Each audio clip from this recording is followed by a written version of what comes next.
ঈদের সময় কিন্তু সোফাতে কভার লাগানো ছিল, তো ঈদের পরে আমি ঘর পরিষ্কার করার জন্য ইভেন সোফার কভারটা চেঞ্জ করার জন্য ব্যস্ত হয়ে গেলাম। তো চলেন আজকে দেখে আসি কিভাবে আমি সোফাটা ক্লিন করে নিই, ডাইনিংটা কিভাবে ক্লিন করে নিই, সেটাই আপনাদের সাথে একটু শেয়ার করব। তো চলেন দেখে আসি। বৈশাখ মানেই দারুণ খরা, বৈশাখ মানেই ঝড়। আর এদিক দিয়ে তো আমাদের বেলকনিতে খাড়ালে সব কিছুই দেখা যায়, গ্রামের সব কিছু। আর অনেক বৃষ্টি আর বাতাস হচ্ছিল, তাই সব কিছু দেখানোর চেষ্টা করেছিলাম। একটু বেলকনিতে দাঁড়ানো ছিলাম, তারপরে চলে আসলাম এই তো সোফার কাভারগুলো খোলার জন্য। আমি কিন্তু একা একাই চেষ্টা করি সোফাটা ঠিক করার জন্য, একা একাই কাভারটা লাগাই, কিন্তু 1 ঘন্টা লাগে, কিছু মানে কষ্ট করতেই হয়। তারপরেও কিন্তু আমার কারো কাজ ভালো লাগে না, আমি চেষ্টা করি নিজে নিজে করার জন্য। তো এই তো সোফার কাভারটা খুলিয়ে নিলাম, যেতে আপনারা দেখতে পারতেছেন একটু হলুদ কালার। হ্যাঁ, তো অনেক ময়লা হয়ে যায়, তো চিন্তা করলাম ঈদের ভিত্তি কিন্তু সোফার কাভারটা লাগানো ছিল, তো এখন একটু খুলে ফেলেছিলাম, কারণ যেতে একটু ময়লা হয়েছে একটু ধুয়ে দেব। আর রোদ তো একদমই নাই, যেতে বৃষ্টি বাইরে, সেটাই আপনাদের সাথে শেয়ার করব। চলেন দেখে আসি। আসসালামু আলাইকুম, কেমন আছেন আপনারা? বৃষ্টির দিনে অবশ্যই ভালো আছেন। প্রচণ্ড বৃষ্টি হচ্ছে আমাদের এখানে। একটু যদি আপনাদেরকে দেখাই, অবশ্যই দেখাবো। তো আমি কিন্তু আপনাদের সাথে তো সবসময় ভিডিও দেই, তো আজকে বৃষ্টির দিনটা কিন্তু খুব ভালো লাগতেছে। আর এই যে দেখেন হেডফোন, আমি রিলসের জন্য ভিডিও শ্যুট করতেছিলাম, তো ভাবলাম আপনাদের সাথে একটু কথা বলে নিই, যেতে ইউটিউবে আপলোড দেবো বিকেলে। তো ভাবলাম এই দেখেন বৃষ্টি কি সুন্দর না, দেখেন একটু দেখিয়ে দিলাম। আমাদের এখানে একটু গ্রামের মতো একটা ভিউ পাওয়া যায়। আর তো দেখে নিয়ে এলেন, অনেক বৃষ্টি অনেক বৃষ্টি, ভালোই লাগে। আর এখানে প্রচুর একটা ঠান্ডা বাতাস চলে আসে, তো ভাবলাম যে না, সকালবেলা আপনাদের সাথে একটু শেয়ার করি। আজকে মনটা খুবই ভাল লাগতেছে। আগামীকালকে সকালে আপনাদের ভাইয়াকে আনতে যাব এয়ারপোর্টে। অবশ্যই আমার ইউটিউবে পেজে অবশ্যই ফলো রাখবেন। আমার জামাইটা 2 বছর পরে আসছে, তাকে আনতে যাব, প্রত্যেক বছরই আমি যাই। তো চলেন আজকে ব্লগটি কি নিয়ে সাজিয়েছি সেটাই আপনাদের সাথে শেয়ার করব। চলেন দেখে আসি। আর এদিক দিয়ে বৃষ্টিটা থামার পরে চলে আসছি, দেখেন আমার অ্যালোভেরা গাছগুলা কি অবস্থা। এগুলাতে তো পানি দেওয়া যায় না, আপনারা জানেন। আর এগুলাতে কিন্তু বৃষ্টি এসে অনেক পানি চলে আসছিল, তো পানি দিলে কিন্তু গাছের গোড়াগুলো একদম মরে যায়। তো আসলে আমি দেখতেছিলাম যে আসলে পানি জমে আছে কিনা, তার জন্য আমি দেখলাম যে না, পানি নাই। আমি কিন্তু যখনই বৃষ্টি নেমেছিল তখন কিন্তু মানে একটু ঘরের ভিতরে রাখার। চলেন ড্রয়িং রুমটা কিভাবে সাজিয়েছি সেটাই আপনাদেরকে একটু দেখাবো। তখন কিন্তু দেখাইনি, শুধু সোফার কাভারগুলো খুলেছিলাম, সেটাই দেখিয়েছিলাম।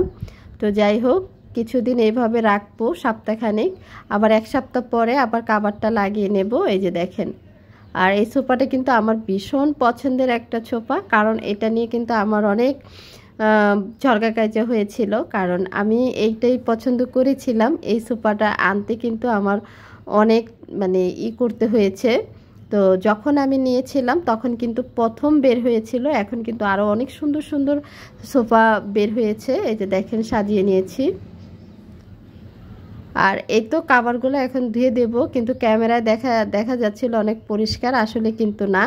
তো যাই হোক, আমি এগুলা কিন্তু ধোয়ার জন্য প্রস্তুত করেছি। আর এই যে দেখেন প্রচণ্ড বৃষ্টির ভাব, এত বৃষ্টি কর মতো না, আর আবারও বৃষ্টি নেমে গিয়েছিল।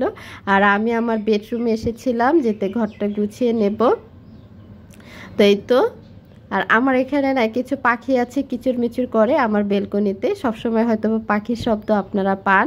আর এই তো ঘরটা একটু গুছিয়ে নিই। এই যে দেখেন, আপনাদেরকে দেখালাম অগোছালোটা, আর গুছানোটাও কিন্তু দেখিয়ে দিলাম। এই যে এটাই হয়েছে বেডরুমটা, আমি সুন্দর করে গুছানোর চেষ্টা করেছি, শুধু পাপোশ দেইনি, কারণ পাপোশগুলো একটু ভিজা ছিল, এই জন্য যেতে ধুয়ে দিয়েছি। আর এই যে দেখেন গিরিগিরি বৃষ্টি আসতেছিল, আর আমি অ্যালোভেরা গাছগুলো আমার বেলকনির দরজার সামনে এনে রেখেছি, কারণ এগুলো পানিতে ভিজতে দেওয়া যাবে না। আর ওয়ার্ড্রোবের ডিজাইনটা একটা আপু দেখতে চেয়েছিল, আমি দেখিয়ে দিয়েছি। আর এখানে কিন্তু মা দুপুরের জন্য শাক বেছে নিচ্ছিলেন, পাটের শাক। আমাদের দুপুরের রেসিপিতে কি থাকছে সেটা কিন্তু দেখাবো, কারণ এটা একটা মুরগি ছিল, এটা পক মুরগি বলা হয়, এটা আমরা রান্না করব। আর এই তো মা বাজার থেকে নিয়ে আসছে পাটের শাক, আর এসে পান সুপারি, ধনেপাতা, লেবু।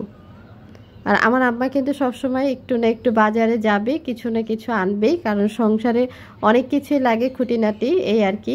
বিশেষ করে মার পান সুপারির জন্যই যাওয়া।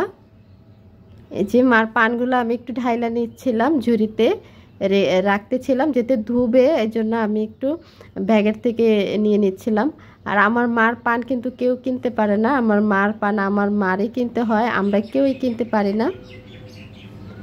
আর যাই হোক, আমাদের কিছু পাখি আছে কিচুর মিচুর করে, আপনারা একটু যাই হোক ইগনোর করে যায়েন, কিছু মনে করেন না যে বয়েজের ভিতরে পাখির শব্দ কোত্থেকে আসে। আর এই তো দেখেন কাঁচা সুপারি, আমার মা কিন্তু কাঁচা সুপারি ছাড়া পান খাইতে পারে না।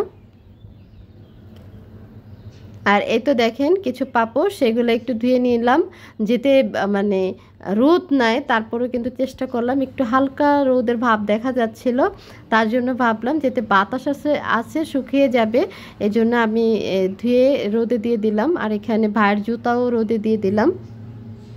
তো আপনাদের সাথে শেয়ার করে ফেললাম। আর চলে আসলাম আমার ড্রেসিং টেবিলে, ড্রেসিং টেবিলটা একটু গুছিয়ে নিলাম, পরিষ্কার করে নিলাম, দেখেন।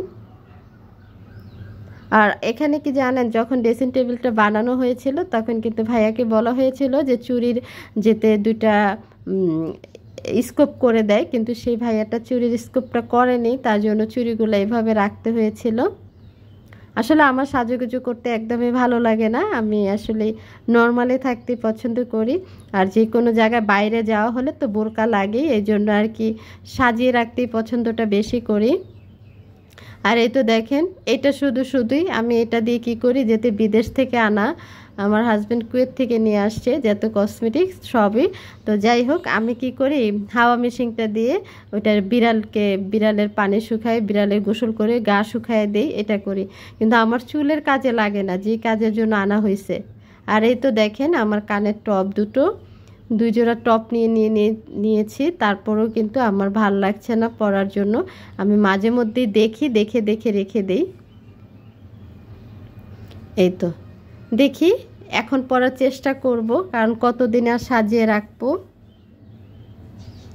আপনাদেরকে দেখিয়ে দিলাম, যাদের ভালো লাগবে অবশ্যই একটা কমেন্ট করবেন।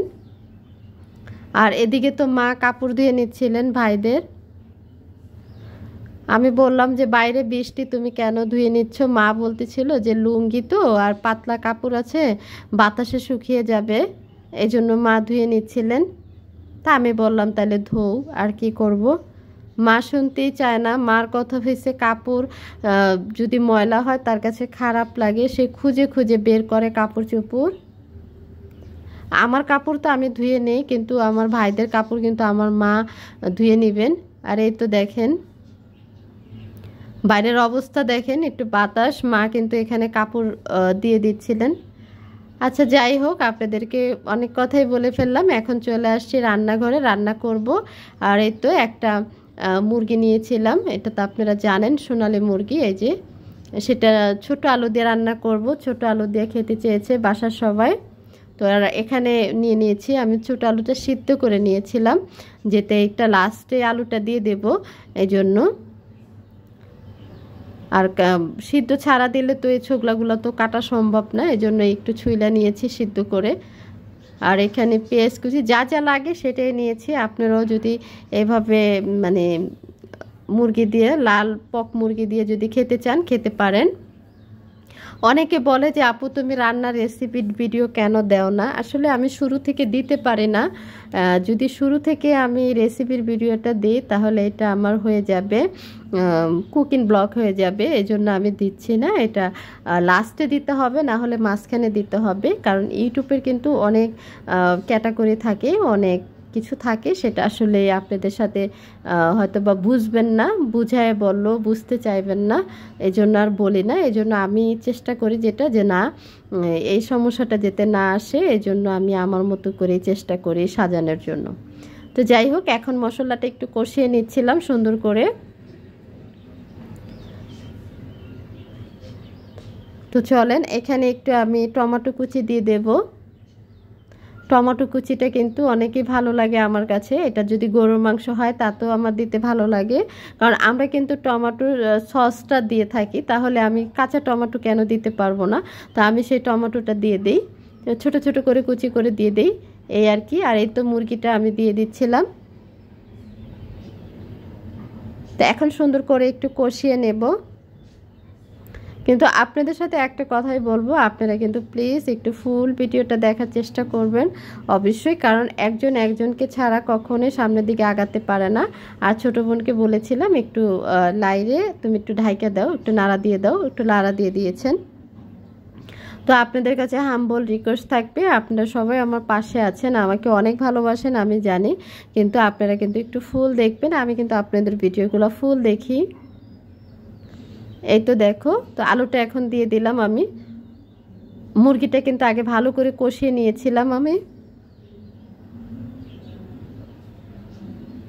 জীবনটা কিন্তু অনেক কষ্টের, অনেকে ভাবে যে না জীবনটা কিন্তু অনেক সোজা, আসলে কিন্তু না, তুমি লাইফটাকে যেদিকে নিবে সেদিকেই কিন্তু যাবে। তো যাই হোক, আমি হয়তো বা অনেক কিছুই বলে ফেললাম, তো যাই হোক এত কিছু বলাটা ঠিক না। তো একটু ঢাইকা দিচ্ছিলাম। এই জন্য রান্নার ভিডিওগুলো একদমই দেওয়া হয় না, আমার কাছে একদম বিরক্তকর লাগে। বারে বারে ঢাকনা খোলো, লাড়া দাও, তারপরে দেখো, এটা সেটা করো, এটা আমার একদম পছন্দ না।